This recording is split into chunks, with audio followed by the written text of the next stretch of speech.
So today, although the Porsche isn't actually ready to run, we still got to install the new gearbox in it. We're at Silverstone, but not on the track per se, although I am going on the track because actually today I'm a guest of iZONE. I'm working with my engineer Jordan, who's setting the car up. We've got the GT simulator here, and we're setting it at the moment for Silverstone Grand Prix. Don't have a classic Porsche model exactly, but we do have Porsches in the selector, so going to give me a rough idea and it'll help me to get my eye back in. Difficult thing about this for both me and drivers of my age actually is the fact that last time I attempted this, I got 3 or 4 laps in and I started to feel quite queasy, so that's an issue. Tends to be an issue for older drivers. We'll see. So we may not have the actual classic Porsche finished, but we do have the next best thing, courtesy of my old buddy John Pratt and the iZONE. I'm with my engineer Jordan here, but as you can see, this is pretty much as close to reality as it gets. Not an H-pattern gearbox as the Porsche would have, but nevertheless a sequential. But the map is set up for Silverstone's Grand Prix circuit, and what's more, this is a Porsche, so it's as close as we can realistically get. And Jordan, gears back for first gear? Yeah, that's right. Okay, so I've got a normal pedal set up here, and you can see at the end of the pit lane there's a guy is guiding me out. So we'll pull out into Silverstone's pit lane. And as we head down the pit lane here, you can see pit lane exit. I've got a green light, so obviously that's going to head me out onto the track. Now I can tell you immediately that the feeling of reality for somebody who knows the circuit like the back of their hand is ridiculous. There's no question about it. And the sim will even model been on cold tyres, so for the first lap out I'm going to have to be gentle with the car because I won't have the grip that I'll have later in the session. And the skill, just like it is on the real track, is looking as far ahead as I can and being as smooth as I can. And if I clip the curbs, which I need to here, I can feel it vibrating. Shift light just like in my race car. We head down Hanger Straight, 5th gear, 6th gear. And I know here I'm going to have to do quite a bit of braking, down a couple of gears, and I'm well wide there of the clipping point, so I come out right out of the gas, run around the outside of the corner. Lucky not to go off actually. And now again hard braking, down to 3rd gear, club corner, clip once. Again cold tyres, so I'm running wide, I have to gently get back on the gas there. Need to get some heat in these tyres before pressing on. Give the curb a bang there, it is a high curb. Now down the Grand Prix pitch straight. 5th gear, 6th gear, down to 5th, get it turned in for farm. Had to get out of the throttle there because the tyres still aren't warm. Brake hard. And then we go into a very tight corner here, way too fast. Off the track. And this is where actually it feels the oddest. Quite apart from the fact I'm off the track obviously, but the reality is you feel the world revolve around you a little bit. I'm lucky not to have shunted it.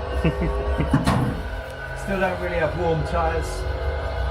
Okay, so let's see how we do. Down to 2, 3 gears, slow it down, bring it into the inside, pick up that inside clipping point, looking as far ahead as I can, and again, way wide now to the outside.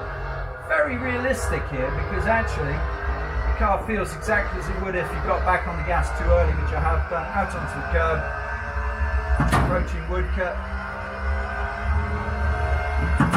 Now I can feel the tyres are starting to come in. Down towards Cop, it's a very fast corner, dab on the brake and feed it in. Much too much speed going in. So that would be a visit to the car for the course.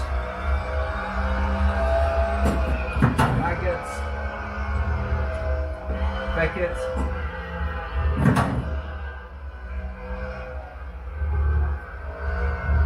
Way too much curve there. Not bad out on the Hanger Straight. Oh, funnily enough, iZONE on the bridge. Nice. They must have spent a bit of money to get that kind of advertising. Back down to stay. This time much harder braking. Down a couple of gears, turning on the brakes, there's the curb. Feed the gas on, out on the outside curb, down to club. Braking much harder this time. Into the club apex. Wait for it with the throttle. A bit better that time.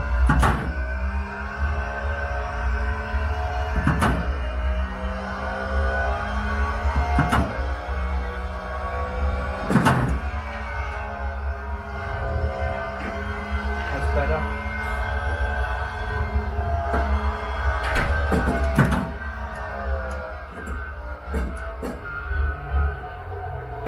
Way too fast in again. My God, I need to get that corner sorted out much too late.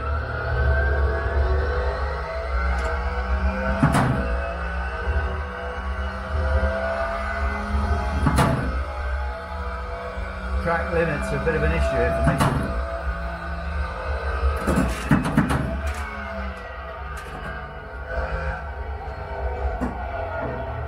Too fast in. Doesn't feel too fast, but it obviously is.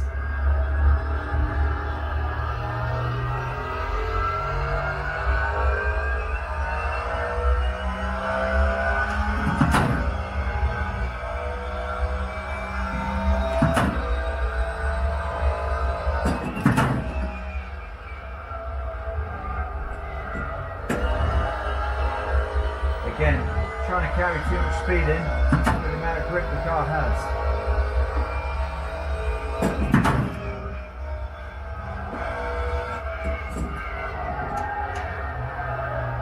Way too much speed.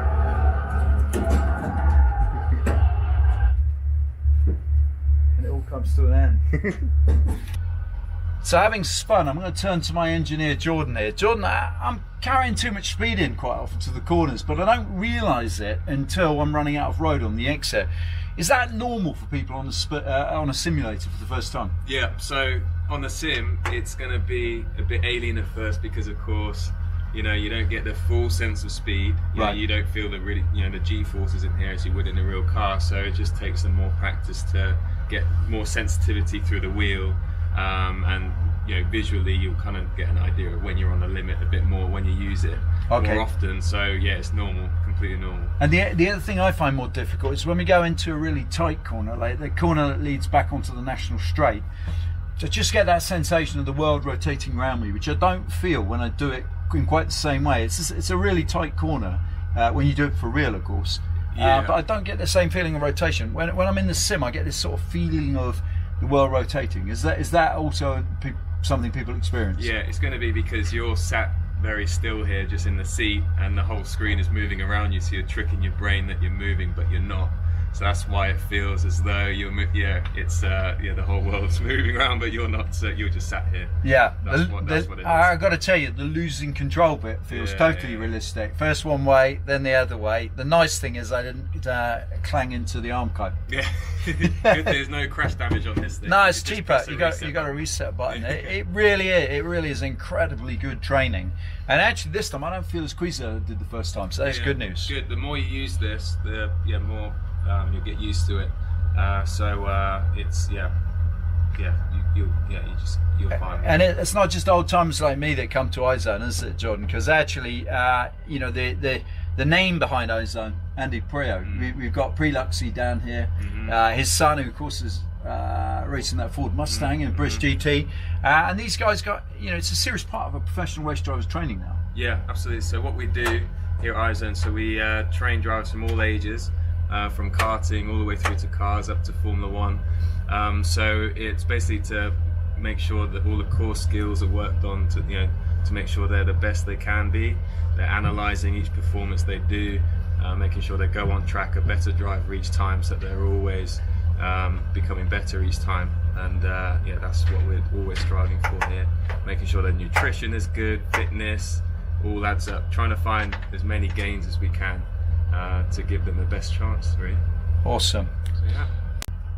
This thing is nuts in terms of its ability to train drivers. I mean, the fact that you can sit in such a completely immersive environment and really press on and experience things that it cost us thousands and thousands of pounds to learn and years, and you can condense it into what we're doing here is somewhat ridiculous, but actually quite incredible as well in many respects.